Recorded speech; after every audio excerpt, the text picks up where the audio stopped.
સ્વામીજી. આજે તમે કળા બોલ્યા તો સ્થૂળ દેહના 25 તત્વો બોલી જાઓ.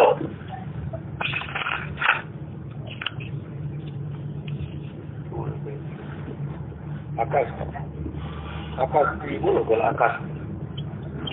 આકાશ, વાયુ, તેજ, જળ અને પૃથ્વી. હવે એક એક ના 5 બોલો. અચ્છા, તો આકાશના કામ, ક્રોધ અને મોહ અને શોક ને ભય, ને તેજના વાયુના હા અચ્છા વાયુના વલણ ચવન ધારણ ઉચ્ચારણ આખું પ્રસારણ. હા ચલન વલણ ધાવણ પ્રસારણ અને આંકુચન. આળસ, નિંદ્રા અને ક્રાંતિ. હવે જડના બોલો. શુક્ર, શોણિત, શુક્ર, વીર્ય, શોણિત અને રુધિર, લાળ અને મૂત્ર. અને પૃથ્વીના બોલો. પૃથ્વીના હાડકા, માંસ, નાડી, ત્વચા અને રૂવાટા. હવે સૂક્ષ્મ દેહના તત્વો બોલો. સૂક્ષ્મ દેહના કેટલા તત્વો? 17. કયા કયા બોલો? 5 સ્થૂળ દેહના, 5 જ્ઞાનેન્દ્રિયો, 5 કર્મેન્દ્રિયો, મન, બુદ્ધિ અને 5 પ્રાણ, મન, બુદ્ધિ અને ચિત્ત. 5 જ્ઞાનેન્દ્રિયો, 5 કર્મેન્દ્રિયો, 5 પ્રાણ, મન અને બુદ્ધિ. હા બરાબર છે.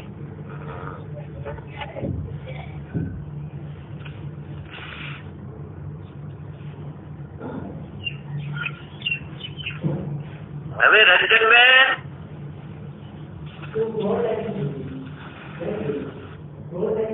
રંજનબેન 4 કૃપાઓ બોલી જાઓ.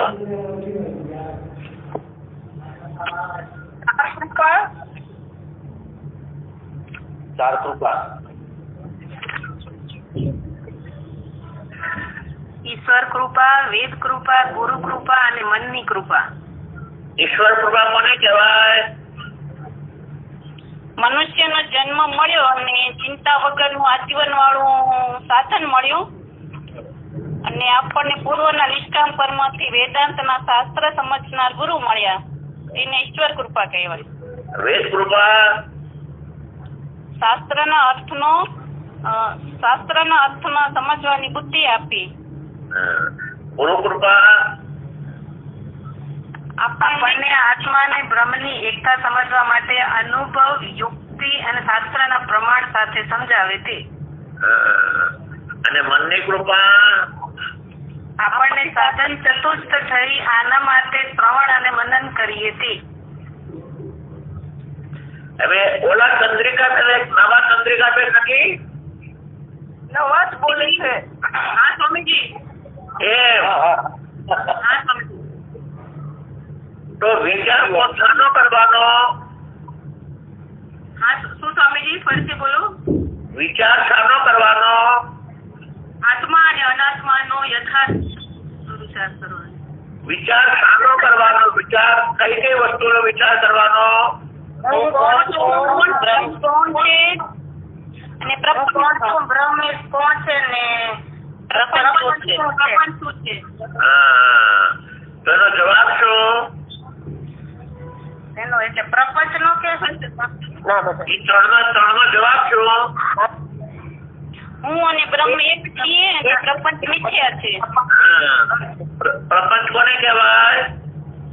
સમષ્ટિ, વ્યષ્ટિ, 3 શરીર, એના અવસ્થાઓ, પંચકોશ અને ધર્મો અને નામ અને રૂપ પ્રપંચ કહેવાય. હવે સમષ્ટિના દેહ કેટલા? 3 બોલો કયા કયા? ઈશ્વર, ગર્ભ અને ઈશ્વર. એની અવસ્થાઓ સમષ્ટિની ઉત્પત્તિ અને પ્રલય. વ્યક્તિની અવસ્થાઓ જાગ્રત, સ્વપ્ન, સુષુપ્તિ. હવે 5 કોષના નામ બોલો. અન્નમય, પ્રાણમય, મનોમય, વિજ્ઞાનમય તથા આનંદમય. હવે ચેતન કોને કહેવાય? જે પોતાને જાણે અને બીજાને જાણે. અને જેને કોણ ન જાણી શકે? મન બુદ્ધિ જેને ન જાણી શકે ચેતન કહેવાય. હવે જડનો સ્વરૂપ? જે પોતાને જાણે અને બીજાને પણ જાણતું નથી એ અજ્ઞાન તથા તેની ઉત્પત્તિથી થયેલું ભૂત ભવિષ્ય ભૌતિક આખું જગત એમ. હા, ભૌતિક પદાર્થ જળ છે. પછી જીવનો સ્વરૂપ? અને અંતઃકરણ, તેમાં પડેલું પ્રતિબિંબ બંનેનું અધિષ્ઠાન કુટસ્થ, ત્રણે મળીને જીવ થાય. ઈશ્વરનું સ્વરૂપ? માયા અને માયામાં પડેલું ચેતન ને પ્રતિબિંબ અને અધિષ્ઠાન, તેનું અધિષ્ઠાન બ્રહ્મ, ત્રણે મળીને ઈશ્વર. ઈશ્વરનો વાચ્યાર્થ? માયા અને તેના 9 કાર્યો, 9 કાર્યો અને 10મી માયા અને 11મું તેનું અધિષ્ઠાન બ્રહ્મ. 11 મળીને વાચ્યાર્થ. વાચાર્થ. અને લક્ષાર્થ? લક્ષાર્થમાં માયા અને તેના 9 કાર્યો બાદ કરી અને જે બચે જે રહે તે પરિબ્રહ્મ શુદ્ધ પરમાત્મા એ પ્રમાણે જીવનો વાચ્યાર્થ? અવિદ્યા અને અવિદ્યાના 9 કાર્યો, 10મી અવિદ્યા અને 11મું તેનું અધિષ્ઠાન મળી અને જીવનું વાચન થાય. એક અવિદ્યા અને 9 કાર્યો બાદ કરતા જે કુટસ્થ રહે એનું લક્ષ્યાર્થ જીવનું. હવે કુટસ્થ કોને કહેવાય ખબર છે? સ્વામીજી હેરણ ને આપણે જે સર્વવ્યાપક ચેતન છે, સર્વવ્યાપક, બરાબર, એ ચેતનમાં તમારા શરીરે જેટલો ચેતનનો ભાગ રોક્યો એ ચેતન નામ કુટસ્થ. તમને પડે? ના સ્વામીજી ફરી બોલો. સ્વામીજી જે સર્વવ્યાપક ચેતન છે, પરમાત્મા જે સર્વવ્યાપક ચેતન છે ને, એ ચેતનમાં તમારા શરીરે જેટલો ચેતન રોક્યો એ ચેતનનું નામ કુટસ્થ. અને સ્વામીજી એનું દ્રષ્ટાંત સારું આપે છે કે એક ઓરડાનું આકાશ હોય એમાં આપણે જેટલી જગ્યા રોકી બેસીએ એટલી જગ્યાનું કુટસ્થ.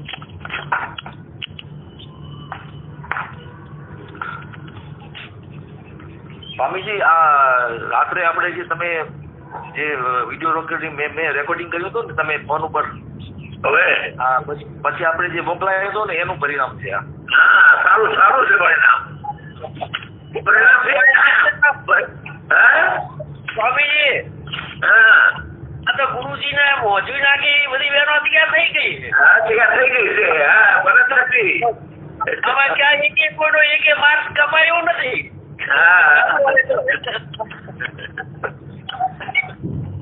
ભાઈઓ મજબૂત થઈ ગયા. ઉત્તમ જિજ્ઞાસુના લક્ષણ? સાધન સંપન્ન હોય, બ્રહ્મનિષ્ઠ તથા ગુરુના વચનોમાં દ્રઢ વિશ્વાસ હોય, અધોગતિના માર્ગ પર કુતર્ક ન કરે અને તેની પોતાના સ્વરૂપને જાણવાની તીવ્ર ઈચ્છા હોય. અંતઃકરણના 3 દોષ? મળ, વિક્ષેપ અને આવરણ. એની નિવૃત્તિના સાધન? બળને નિષ્કામ કર્મથી દૂર કરી શકાય, વિક્ષેપને ઉપાસનાથી અને આવરણને જ્ઞાનથી. 4 સાધન અધિકારીના? વિવેક, વૈરાગ્ય, સંપત્તિ અને મુમુક્ષા. વિવેક કોને કહેવાય? નિત્ય અને આત્મા નિત્ય છે, તેથી દિન તે સર્વ અનિત્ય છે એવો જે નિશ્ચય તેને વિવેક કહેવાય છે. વૈરાગ્ય પરલોકના ભોગોની ઈચ્છા, ત્યાગ. ઈચ્છાનો ત્યાગ. હા, ઈચ્છાનો ત્યાગ. પછી સ મને સમજાવું તે વિષયોથી ઇન્દ્રિયોને રોકવી. શ્રદ્ધા ગુરુ અને વેદના વચનમાં વિશ્વાસ, સમાધાન ચિત્તની એકાગ્રતા. અને ઉપરાંત અથવા ઉપરથી એક વખત ત્યાગ કર્યા પછી પ્રાપ્ત થયેલા તે વિષયોની ઈચ્છા ન કરવી તે ઉપરાંત. બહુ સારું સારું, ખૂબ સારું. ભાવનાબેન કરતો બધા કરી જશો. આપડા ભાવનાબેન ને પાછા મળી લેવા છે. આનંદ ફેમિલી આ બધા આવી રીતના સવાલ જવાબ આપે છે એટલે તમારી કૃપા સ્વામીજી. અને આ ચંદ્રિકાબેન બેરી છે ને જે એને પછી રંજનબેન ને બધા અહીં બાજુમાં જ રહે છે, એટલે ભાવનાબેન ની બાજુમાં જ રહે છે બધું. અને એ લોકો પેલા 8 દિવસમાં સાથે મળીને અભ્યાસ કરતા હતા. અને એને ઓર બધી આનંદ આવશે સમજા. હવે ભાવનાબેન ને જો આધ્યાત્મિક તો હા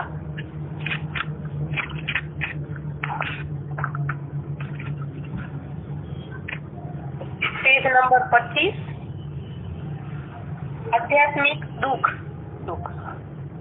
એક અધ્યાત્મ દુઃખ આત્માનો આશ્રય કરીને રહેવા વાળા સ્થૂળ તથા સૂક્ષ્મ શરીર તેને અધ્યાત્મ કહે છે. તે શરીરના સંબંધથી ઉત્પન્ન થતા જે દુઃખ તે અધ્યાત્મક દુઃખ કહેવાય. ભાવનાબેન સ્થૂળ શરીરના દુઃખ કયા અને સૂક્ષ્મ શરીરના દુઃખ કયા? સ્થૂળ શરીરના જે રોગો હોય હે તાવ અને તરસ ને લાગે તે સ્થૂળ શરીરના, અને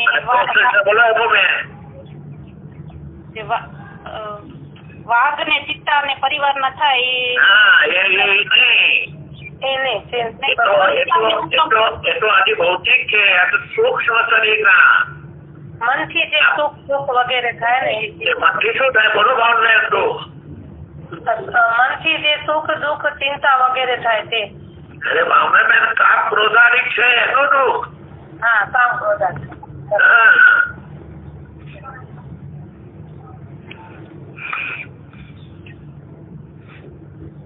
આ દુઃખ તાપના 2 પ્રકાર.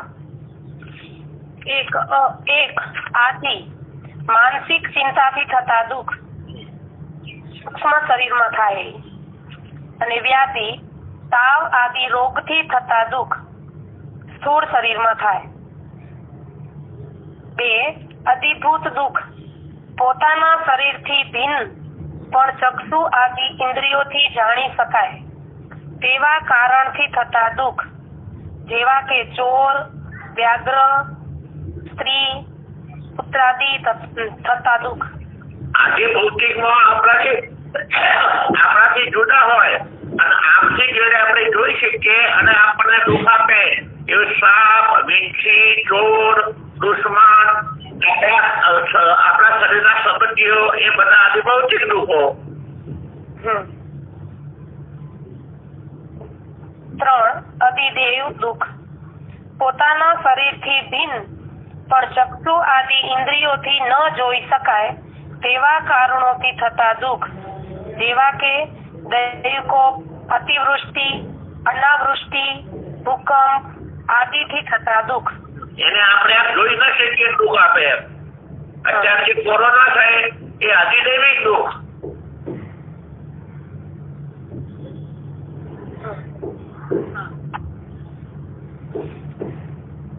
શિષ્ય કહે, આવો ઉત્તમ જિજ્ઞાસુ શું કરે છે?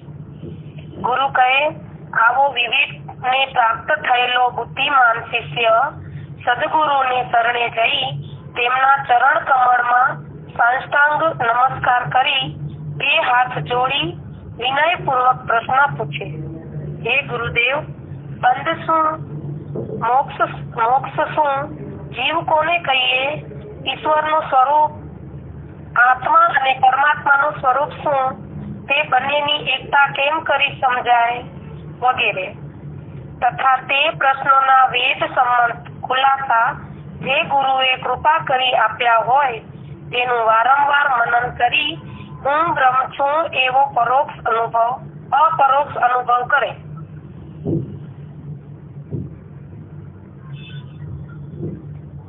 સાષ્ટાંગ એટલે 100 + 8 + અંગ બરાબર 8 અંગ. 8 અંગ સહિત તે 8 અંગ એટલે છાતી, માથું, દ્રષ્ટિ, મન, વચન, 2 પગ, 2 હાથ તથા 2 ઢીંચણ તે 8 અંગથી કરાતા પ્રણામને સાષ્ટાંગ પ્રણામ કહે છે. હવે સદગુરુનું સ્વરૂપ. અર્થ. વેદના વાક્ય તથા લક્ષ્ય અર્થને સારી રીતે જાણતા હોય. જીવનું લક્ષ્ય સ્વરૂપ આત્મા અને બ્રહ્મ એ બંને એક રૂપ જ છે એવો જેમનો નિશ્ચય છે. શિષ્યની બુદ્ધિમાં ઘર કરી રહેલા 5 પ્રકારના ભેદનો નાશ કરે. અદ્વય એટલે એક તથા અવિદ્યાથી દોષ રહિત જે બ્રહ્મ તેનું દર્શન કરાવે. વેદના વાચ્યાત અને લક્ષાત્મક જ્ઞાન હોય.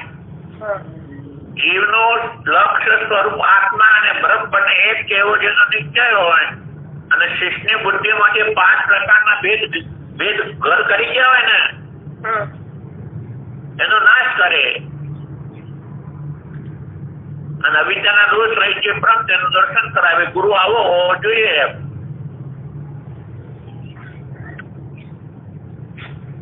નામ રૂપાત્મક સર્વ સંસાર મૃગ તૃષ્ણાના જળની પેઠે મિથ્યા છે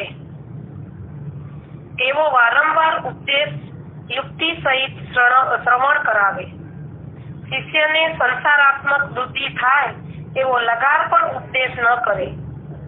આવા લક્ષણવાળા સદગુરુ આત્મા તથા બ્રહ્મની એકતાના વિષયમાં અદ્ભુત ઉપદેશ આપે. 5 પ્રકારના ભેદ.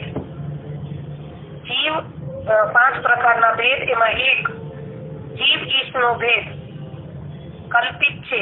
અવિદ્યા અને માયાની ઉપાધિથી પ્રતીત થતો હોવાથી ઘટાકાશ અને મહાકાશના ભેદની પેઠે. 2 જીવોનો પરસ્પર ભેદ કલ્પિત છે. સાભાસ અંતકરણ રૂપ ઉપાધિથી પ્રતીત થતો હોવાથી અનેક ઘટાકાશના ભેદની પેઠે. જીવ જળનો ભેદ કલ્પિત છે.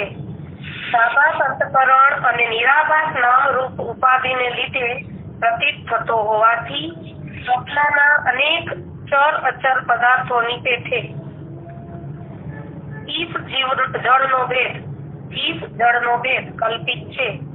સાભાસ માયા અને નામ રૂપમય ઉપાધિથી પ્રતીત થતો હોવાથી સાક્ષી અને સ્વપ્ન પ્રપંચના ભેદની પેઠે. જળનો ભેદ કલ્પિત છે. નામ રૂપ ઉપાધિથી પ્રતીત થતો હોવાથી રજ્જુમાં કલ્પિત દંડ આદિના ભેદની પેઠે.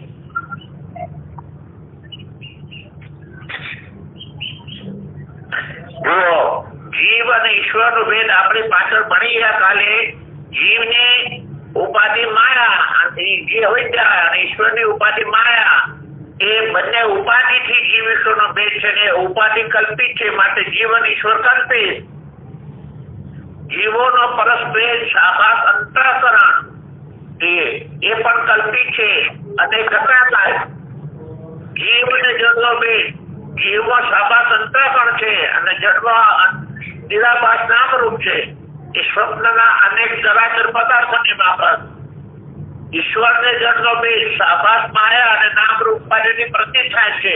એ સાક્ષી અને સ્વપ્ન પ્રપંચના ભેદથી અને જળનો ભેદ નિરાભાસ નામરૂપ રજ્જુમાં કલ્પિત સર્પની પેટે. આ 5 ભેદ યાદ કરી રાખવાના છે. સ્વામીજી આ નવા સાધુ આવ્યા છે ને એને સાભાસ અને નિરાભાસ નો ખુલાસો કરી તો નવા સાધુ આવે છે. જુઓ પ્રતિબિંબ ક્યાં પડે? સૂર્યનું પ્રતિબિંબ ક્યાં પડે? શુદ્ધ પાણીમાં. એટલે જે વસ્તુ શુદ્ધ સ્વચ્છ શુદ્ધ પાણી હોય અગર તો સ્વચ્છ દર્પણ એમાં પડે ને હા એમ આપણા જેટલા અંતઃકરણો છે ને એ સત્વગુણથી બન્યા છે. એટલે ચેતનનું પ્રતિબિંબ અંતઃકરણમાં પણ એનું નામ શાબાશ. અને જેટલા પણ જડ પદાર્થો છે જેમ જડ પદાર્થમાં સૂર્યનું પ્રતિબિંબ ના પડે ને જેટલા જડ પદાર્થો છે એ નિરાભાસ, આભાસ વગરના. પ્રતિબિંબ પડે ઈ શાબાશ હા અને જળ પદાર્થોમાં પ્રતિબિંબ ન પડે અંતઃકરણ સત્વગુણથી બને છે અને પદાર્થો તમોગુણમાંથી બન્યા છે. એટલે પદાર્થોમાં પ્રતિબિંબ ના પડે. જ્યાં શુદ્ધ સત્વગુણ છે ત્યાં અંતઃકરણમાં પ્રતિબિંબ પડે. એટલે અંતઃકરણ શાબાશ અને પદાર્થો નિરાભાસ નામરૂપ.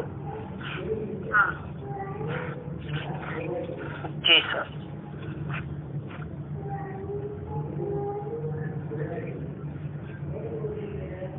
આપણે વાંચો ને જીવની વ્યાખ્યા કરી કાલે અંતઃકરણમાં પડેલું ચેતનનું પ્રતિબિંબ અને અધિષ્ઠાન કુટસ્થ ત્રણે મળીને જીવ એટલે અંતઃકરણમાં ચેતનનું પ્રતિબિંબ પડ્યું. તમે બધા દર્પણ તો વાપરો છો ને? હા સ્વામીજી. તો દર્પણની અંદર દર્પણમાં તમારું પ્રતિબિંબ પડે છે. દર્પણની જે ફ્રેમ હોય છે ને ફ્રેમમાં તમારું પ્રતિબિંબ નથી પડતું. શું કામ? જડ છે. એટલે જ્યાં શુદ્ધ હોય ત્યાં પ્રતિબિંબ પડે. એટલે અંતઃકરણ સત્વગુણ છે માટે પ્રતિબિંબ પડે અને જડ પદાર્થો તમોગુણથી બન્યા છે માટે એમાં પ્રતિબિંબ ના પડે. જેમાં પ્રતિબિંબ પડે એ બધા જીવ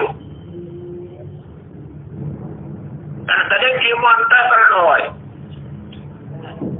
કીડી મકોડી એમાં બધામાં બધા જેટલા પણ જો બધામાં અંતઃકરણ હોય.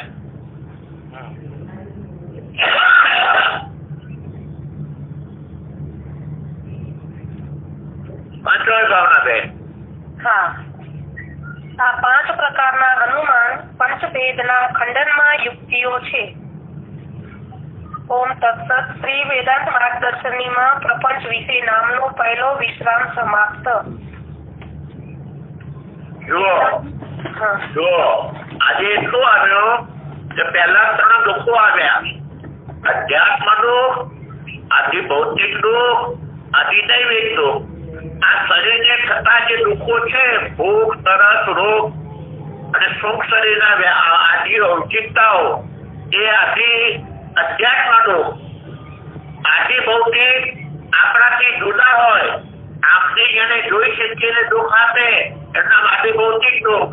એ વાપ, શીત, સર, દુશ્મન, ચોર અને શરીરના સંબંધીઓ. આદિ દૈવિક દુઃખ જે આપણાથી જુદું હોય એને આપણે જોઈ ન શકીએ અને દુઃખ આપે. અતિવૃષ્ટિ, અનાવૃષ્ટિ, ધરતીકંપ, રોગચાળો એ બધા આદિ દૈવિક. પછી ઉત્તમ જિજ્ઞાસુ શું કરે? આવા દેવને પ્રાપ્ત થયેલું શિષ્ય સદગુરુના શરણે જઈ એમના ચરણ કમળમાં નમસ્કાર કરી અને પ્રશ્ન પૂછે બંધ શું છે, મોક્ષ શું છે, જીવનું સ્વરૂપ શું, ઈશ્વરનું સ્વરૂપ શું, આત્મા અને પરમાત્માનું સ્વરૂપ શું, એ બંને એકતા શું, આ બધું સમજાવે. એમના ઉત્તમ જિજ્ઞાસુ. પછી ગુરુના લક્ષણ આવ્યા. વેદ અને વાચાર્થ અને લક્ષાર્થને સારી રીતે સમજાવે. આત્મા અને બ્રહ્મને એકતાનું પ્રતિપાદન કરે અને શિષ્યના ઘર કહેલા 5 પ્રકારના ભેદોનો નાશ કરે. નામરૂપ સંસ્કાર મિથ્યા જેવું પાકું કરાવે. પછી 5 પ્રકારના ભેદ આવ્યા. જીવનો ભેદ, જીવ અને ઈશ્વરનો ભેદ, અવિદ્યા અને સાબાસ માએ કરેલો હોવાથી તે કલ્પિત છે.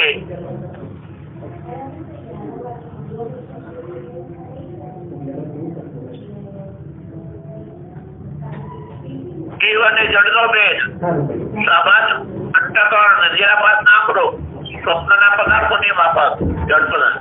જીવ અને ઈશ્વરનો ભેદ, સાબાસ માયા અને નામ પ્રતિપાદિત પ્રતિ થતો સાક્ષીને સ્વપ્ન પ્રબંધના ભેદથી અને જળનો ભેદ, નિરાભાસ નામરૂપ, રજ્જુ અને સર્પની મેથડ. એ તો કાલે બધું આવડી ગયું છે. આજ તૈયાર કર્યો છે. હવે આજનો વિશ્રામ બીજો વિશ્રામ થોડો ભારે છે સર. બધા ધ્યાન આપવું પડશે. પ્રપંચ વિશે ભાગ 2. પ્રપંચનો આરોપ તથા અપવાદ. આરોપ અને અપવાદ કોને કહેવાય? એક વસ્તુ હોય એના ઉપર બીજી વસ્તુનો આરોપ કરીએ, નામ આરોપ કરીએ, અને પછી પાછી એ વસ્તુને કાઢી લઈએ, નામ અપવાદ. તમારા હોઠ ઉપર તમે લિપસ્ટિક લગાવો ને એ આરોપ, પછી લિપસ્ટિક ને કાઢી નાખો એ અપવાદ. બરોબર બેન? હા સ્વામીજી. હા, તમારા હોઠ ઉપર લિપસ્ટિક નો આરોપ કર્યો, પછી લિપસ્ટિક કાઢી કે પેલા હતા એમાં હોઠ થઈ ગયા. એમ જે ભ્રમ છે આરોપ અને અપવાદ છૂટા સુપાત કરવાનો ભાવના બેન.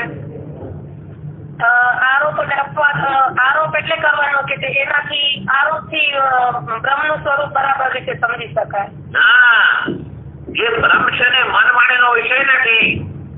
એટલે મન વાણીથી સમજાય એવી વસ્તુનો આરોપ કરવાનો. અને પછી આરોપ અપવાદ કરતા બાકી જે રે એ ભ્રમ. એટલે મન વાણીનો વિષય નથી એટલે મન વાણીને સમજવા માટે આરોપ અને અપવાદ. એમ આ જે પરમાત્મા છે એ પરમાત્મા ઉપર જગતનો આરોપ કર્યો અને પછી આ જગતનો અપવાદ કર્યો અને બાકી જે રીતે પરમાત્મા એવી રીતે બ્રહ્મને સમજવા માટે આરોપ અને અપવાદ. હવે વાંચો. શિષ્ય કહે, શુદ્ધ બ્રહ્મ પ્રપંચનો આરોપ કેવી રીતે થયો? ગુરુ કહે, અનાદિ શુદ્ધ બ્રહ્મ અનાદિ કલ્પિત પ્રકૃતિ છે. તે પ્રકૃતિનો બ્રહ્મની સાથે અનાદિ કલ્પિત તાદાત્મ્ય સંબંધ છે. આ સંબંધ એટલે કલ્પિત ભેદ, વાસ્તવિક અભેદ રૂપ. જો બે વસ્તુ તમારે લેવાની. એક પેલું અનાદિ શુદ્ધ બ્રહ્મ અને બીજું અનાદિ કલ્પિત માયા. એ બંનેનો અનાદિ કલ્પિત તાદાત્મ્ય સંબંધ પરિણામે કલ્પિત ભેદ, વાસ્તવિક અભેદ. આને સમજીને પાકું જ કરી લેવાનું આ વાક્ય. જુઓ, વાસ્તવમાં અભેદ છે અને આમ કલ્પિત ભેદ. કલ્પિત ભેદ વાસ્તવમાં અભેદ છે. જુઓ, એક પેલું અનાદિ શુદ્ધ બ્રહ્મ અને એની સામે અનાદિ કલ્પિત માયા. એ બંનેનો કલ્પિત તાદાત્મ્ય સંબંધ પરિણામે કલ્પિત ભેદ, વાસ્તવિક અભેદ. તમારો દ્રષ્ટાંત આપો. એક પુરુષ અને એક સ્ત્રી. એ પુરુષ અને સ્ત્રીનો કલ્પિત તાદાત્મ્ય સંબંધ પરિણામે કલ્પિત ભેદ, વાસ્તવિક અભેદ. તમારા લગ્ન થયા એટલે તમારામાં બધા કલ્પિત ભેદ થયા ને. પત્નીનો, માતાનો, મામીનો, માસીનો, કાકીનો બધા ભેદ થયા ને. હવે એ બધા કલ્પિત છે. એ બધા બાદ પામી જાય તો તમે બાદ થાવ. તમારો જે પત્ની લગ્ન કર્યો હોય એ છૂટા છૂટા લઈ લે તો પાછા અમારા થઈ જાય ને બધા સંબંધો બાદ પામી જાય ને. એમ પત્નીની જગ્યાએ આપણે અનાદિ બ્રહ્મ લેવાનું અને પત્નીની જગ્યાએ કલ્પિત માયા લેવાની પ્રકૃતિ. એ બંનેનો કલ્પિત તાદાત્મ્ય સંબંધ પરિણામે કલ્પિત ભેદ અને વાસ્તવિક અભેદ.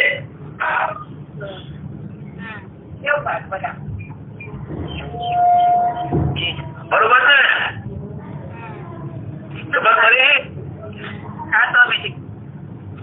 એટલે બે ચાર વખત આવું સાંભળજો. પોતાને લઈ આવી ગયું છે. વંદન કરશું વળી.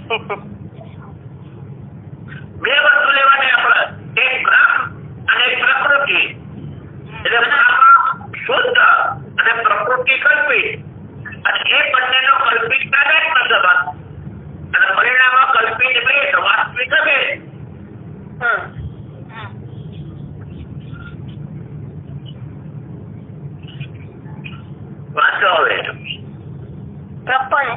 પહેલા વિશ્રામમાં પેજ નંબર 21 વાંચો. હા, પ્રપંચો આપણે પાછળ જોઈ ગયા. પ્રપંચ કોને કહેવાય? સ્વામીજી વ્યક્તિને સમર્થીના 3 છે: અવસ્થા, પંચકોશ, એના ગર્ભો, નામ અને રૂપ, એના પ્રપંચ. આપણે ખાલી જોઈ ગયા ને.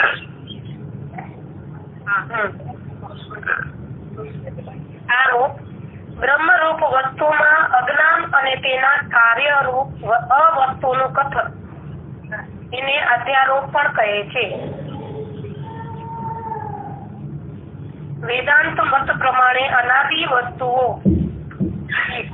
શુદ્ધ બ્રહ્મ, તે પ્રકૃતિ, તે બંનેનું સંબંધ, જીવ, 5 ઈશ્વર, 6 તે અનાદિ વસ્તુઓનો પરસ્પર ભેદ, આ 6 વેદાંતમાં અનાદિ કયા છે. વળી આ પ્રપંચ પણ પ્રવાહ રૂપે અનાદિ માન્યો છે. જુઓ, પહેલો શુદ્ધ બ્રહ્મ, બીજી માયા, અને ત્રીજું માયા અને બ્રહ્મ સંબંધ, અને એના પ્રમાણે જીવ, ઈશ્વર અને એ બધાનો પરસ્પર ભેદ. આ 6 પ્રકારના ભેદ વેદાંતમાં માનવામાં આવ્યા છે. બ્રહ્મ માયા, બ્રહ્મ માયાનો સંબંધ, એનાથી જીવ પેદા થયો, ઈશ્વર પેદા થયો, અને આ બધાનો પરસ્પર ભેદ. આ પહેલા જીવ, પહેલા બ્રહ્મ, માયા અને એનો સંબંધ, આ 3 લેવાના. પછી જીવ, ઈશ્વર અને એમનો પરસ્પર ભેદ. એક આટલા 3 લે જોડે તમને તરત યાદ થઈ જશે. વાંચો. બ્રહ્મ અનાદિ અનંત છે, જ્યારે બાકીના 5 અનાદિ શાંત છે. સ વત્તા અંત બરાબર અંતવાળા. અનાદિ એટલે જે વસ્તુ ઉત્પત્તિ રહિત હોય તે સ્વરૂપથી અનાદિ કહેવાય. ઉત્પત્તિ ના હોય ને દેખાય. એની ઉત્પત્તિ ના હોય અને દેખાય. ભાવનગર દાખલો આપજો. ઉત્પત્તિ ના હોય અને દેખાય. સર્પ રજ્જુમાં સર એની ઉત્પત્તિ નથી ને દેખાય છે, માટે એ રજ્જુ કલ્પિત. અન્ન વત્તા આદિ ઉત્પત્તિ રહિત. કલ્પિત એટલે જેની હયાતી નથી છતાં સસલાના શિંગડાની તથા મૃગજળની પેટે ભ્રાંતિથી દેખાય એટલે પ્રતીત થાય તે.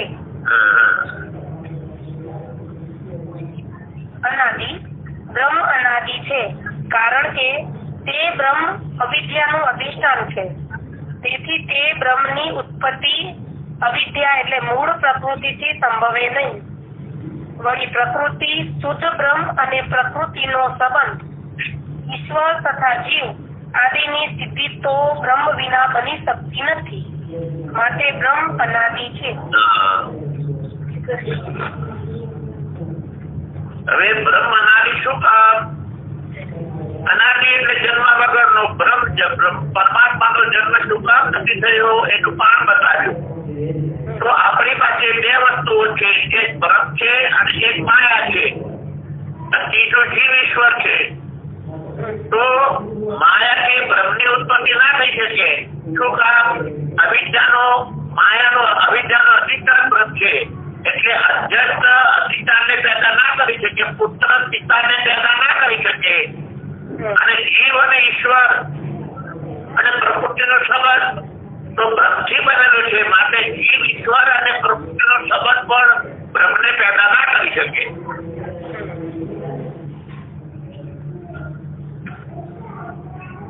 અવિદ્યા બ્રહ્મનો અધિષ્ઠાન હોવાથી અવિદ્યાથી બ્રહ્મ પેદા ના થાય, અને જીવ અને ઈશ્વર અવિદ્યાથી પેદા થાય છે, માટે જીવ અને ઈશ્વર પણ બ્રહ્મને પેદા ના કરી શકે. માટે બ્રહ્મ અનાદિ. 2 વસ્તુ લેવાની. પહેલી અવિદ્યા, અવિદ્યાનું અધિષ્ઠાન બ્રહ્મ છે, માટે અવિદ્યાથી બ્રહ્મ પેદા ના થાય, અને જીવ અને ઈશ્વર એ બ્રહ્મથી પેદા થયેલા છે, માટે જીવ અને ઈશ્વર પણ બ્રહ્મને પેદા ના કરી શકે. સ્વામીજી બ્રહ્મ અધિષ્ઠાન છે એટલે અધિષ્ઠાન છે એટલે મુખ્ય આધાર. એને કહેવાય. ધારો કે તમારું જે સોનું છે અને દાગીનો છે તે અધ્યસ્ત છે. માટી છે તે અધિષ્ઠાન છે અને ઘડો છે તે અધ્યસ્ત છે. ગૃહ એ અધિષ્ઠાન છે અને તમારા કપડા એ અધ્યસ્ત છે. જે મૂળ વસ્તુ હોય એને અધિષ્ઠાન કહેવાય. એટલે પરમાત્મા બ્રહ્મ મૂળ વસ્તુ છે માટે એને અધિષ્ઠાન કહ્યું.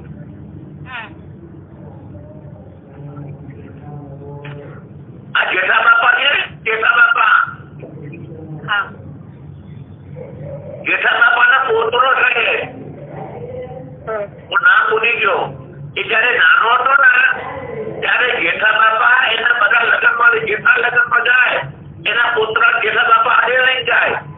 એટલે પુત્ર તો મજા આવે કે દાદા ને લગ્ન કરવા જવાનું થાય. એમ કરતા કરતા એક દિવસે જેઠા બાપાના પુત્રએ જેઠા બાપાને પૂછ્યું કે દાદા બધાના લગ્નમાં લઈ જાઓ તો તમારા લગ્નમાં ક્યારે લઈ જશો? હવે દાદા હું જવાબ આપું, તારા બાપને ખબર નથી મારું લગ્ન ક્યારે તો કેવી ખબર પડે? એમ અવિદ્યાથી બ્રહ્મ પેદા ના થઈ શકે. એમ દાગીનાથી સોનું પેદા થઈ શકે?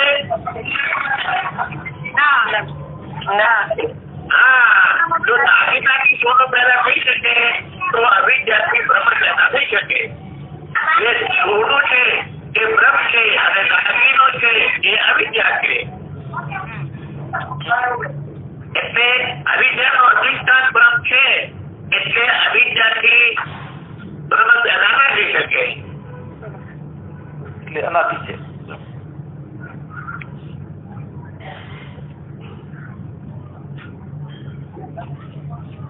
હવે અવિદ્યા અનાદિ છે એ વાંચો. હવે 2 અવિદ્યા અનાદિ છે કારણ કે બ્રહ્મ નિર્વિકાર છે. તેવા બ્રહ્મની અવિદ્યાની ઉત્પત્તિ સંભવે નહીં અને જીવ ઈશ્વર આદિની સ્થિતિ અવિદ્યા એટલે મૂળ પ્રકૃતિની સ્થિતિને આધીન છે. તેથી તેનાથી પણ અવિદ્યાની ઉત્પત્તિ સંભવે નહીં. માટે બ્રહ્મ નિર્વિકાર છે એટલે બ્રહ્મથી અવિદ્યા પેદા ના થઈ શકે. અને જીવ અને ઈશ્વર અવિદ્યામાં પેદા થયા છે એટલે જીવ અને ઈશ્વર પણ અવિદ્યાને પેદા ના કરી શકે. માટે અવિદ્યા અનાદિ.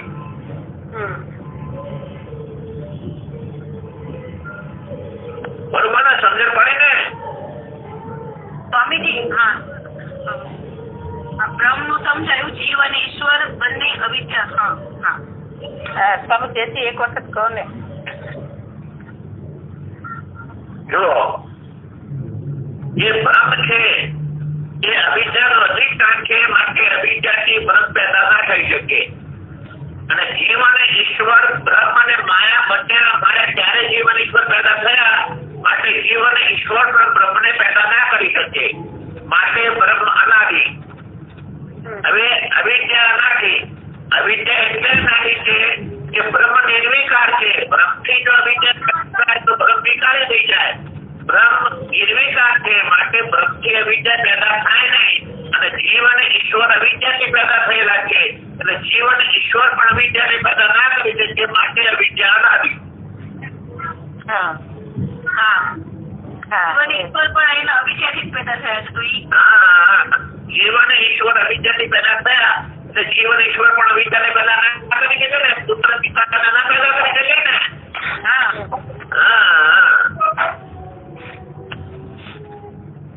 અવિદ્યા પણ અનાદિ.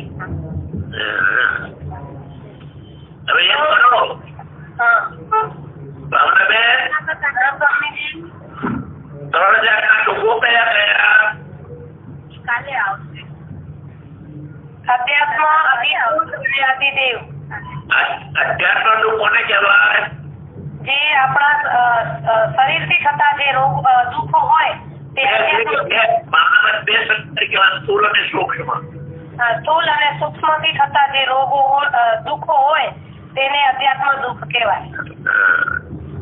તો સ્થૂળ શરીરના દુઃખ અને સૂક્ષ્મ શરીરના દુઃખો કેવો? સ્થૂળ શરીરના જે તાવ રોગ આદિ જે દુઃખો હોય તે સ્થૂળ શરીરના અને સૂક્ષ્મ શરીરના ચિંતા જે માનસિક દુઃખો હોય તે સૂક્ષ્મ શરીરના. આદિ ભૌતિક દુઃખ આદિ ભૌતિક દુઃખ જે આપણે નજરથી જોઈ શું કહેવાય સ્વામીજી? આપણાથી જુદા કે આંખે આપણે જોઈ શકીએ. આપણાથી જુદા હોય અને આપણે જોઈ શકીએ તેવા દુઃખો, જેવા કે ચોર વાઘ આપણા રીછી, શરીરના સંબંધીઓ, શરીરના સંબંધીઓ વગેરે આપણાથી જુદા હોય પણ આપણે જોઈ ન શકીએ એવા દુઃખને અતિદેવી દુઃખ કહેવાય. જેવું કે અનાવૃષ્ટિ, અતિવૃષ્ટિ, જે હમણાં કોરોના ચાલે છે એ. હવે આવો ઉત્તમ જિજ્ઞાસુ શું કરે ભાવનાબેન? આવો ઉત્તમ જિજ્ઞાસુ સદગુરુ પાસે જઈ અને સાષ્ટાંગ પ્રણામ કરે અને ત્યાં આવા પ્રશ્નો પૂછે કે જીવ શું છે, ઈશ્વર શું છે, બંધ શું છે, મોક્ષ શું છે, આત્મા પરમાત્માનું સ્વરૂપ, આત્મા પરમાત્માનું સ્વરૂપ શું છે, બંનેની એકતા સમજાય. પછી સદગુરુનું સ્વરૂપ, સદગુરુ એટલે જે તત્વમસીના વાક્ય અને લક્ષ્ય એ સમજાવે. જીવનું લક્ષ સ્વરૂપ, આત્માને બ્રહ્મની એકતા સમજાવે અને શિષ્યની બુદ્ધિમાં 5 જાતના ભેદ ઘટ કરી ગયા હોય એ ભેદનો નાશ કરે. અને પછી 5 જાતના ભેદ,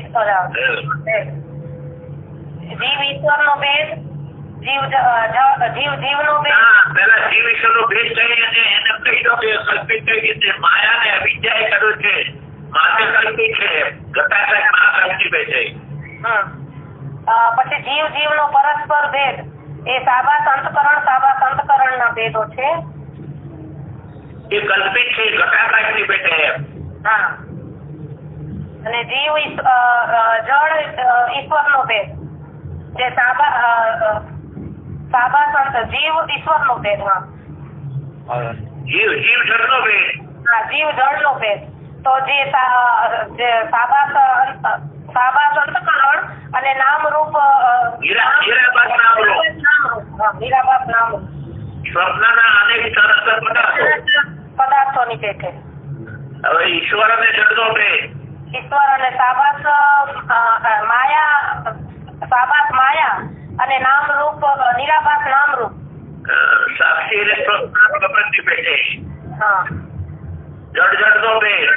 જળનો ભેદ, નામરૂપ નિરાભાસ નામરૂપ દૃષ્ટાંત તત્વ અને રજ્જુની પેટે.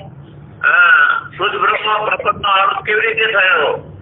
અનાદિ અનંત બ્રહ્મ અને અનાદિ કલ્પિત માયા, એ બંનેનો અનાદિ કલ્પિત તાદાત્મ્ય સંબંધ ને વાસ્તવિક અભેદ અને વ્યવહારિક ભેદ. કલ્પિત ભેદ, વાસ્તવિક અભેદ. હા, કલ્પિત ભેદ. પછી બ્રહ્માનાદિ શું કામ છે? જે માયાથી બ્રહ્મ પેદા ન થાય, કારણ કે માયાનું અધિષ્ઠાન બ્રહ્મ છે. અને જીવ ઈશ્વરથી પણ બ્રહ્મ પેદા ન થાય, કારણ કે માયા અને અવિદ્યાના સંબંધથી જીવ ઈશ્વર પેદા થયા છે. એટલે બ્રહ્મ અનાદિ. માયાનાથી અવિદ્યા શું કામ અનાદિ? અવિદ્યા એટલે કે જો બ્રહ્મથી અવિદ્યા પેદા થાય તો બ્રહ્મ છે વિકારી થઈ જાય, નિર્વિકાર છે. અને અવિદ્યાથી જીવ ઈશ્વરથી પણ અવિદ્યા પેદા ન થાય, કારણ કે અવિદ્યામાંથી જીવ ઈશ્વર પેદા થયા. માટે અવિદ્યા અનાદિ.